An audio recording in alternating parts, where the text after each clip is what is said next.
ಪಾರ್ಟಿಯವರು ಕೂಡ ಕಾರಣ. ನಾಳೆ ನಾವು ಸರ್ಕಾರ ನಡೆಸುವಾಗ ಕೂಡ ಯಾರು ನಡೆಸುವಾಗ ಕೂಡ ಈ ಚೌಕಟ್ಟನ್ನು ಮರೆಯದೆ ಆ ವ್ಯವಸ್ಥೆಗಳು ಹೋದ್ರೆ ಸರಿಯಾಗುತ್ತೆ.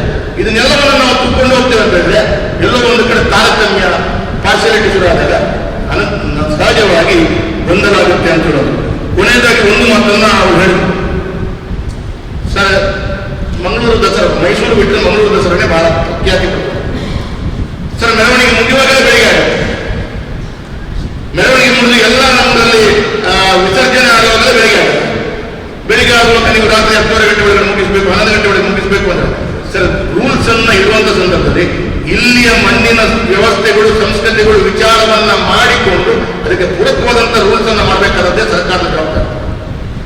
ಆ ಎಲ್ಲ ವ್ಯವಸ್ಥೆಗಳು ರಸ್ತೆಯಲ್ಲಿ ಎಕ್ಸ್ಟೆಂಡ್ ಆಗುತ್ತೆ ಅಂತ ರಸ್ತೆಯಲ್ಲಿ ಮುಗಿಬಿಡಿ ಅಂತ ಹೇಳಿ ಮುಗಿತು. ರಸ್ತೆ ಕ್ಲೋಸ್ ಮಾಡಿದ್ರೆ ವಾಹನ ಹೋಗಲ್ಲ, ಎಕ್ಸ್ಟೆಂಡ್ ಆಗುತ್ತೆ. ಹಾಗಲ್ಲ ಸರ್, ರಸ್ತೆಯಲ್ಲಿ ವಾಹನ ಹೋಗಲೇಬೇಕು, ಅದಕ್ಕೆ ಬೇಕಾದಂತಹ ರೂಪುರೇಖೆಯನ್ನು ಹಾಕಬೇಕು.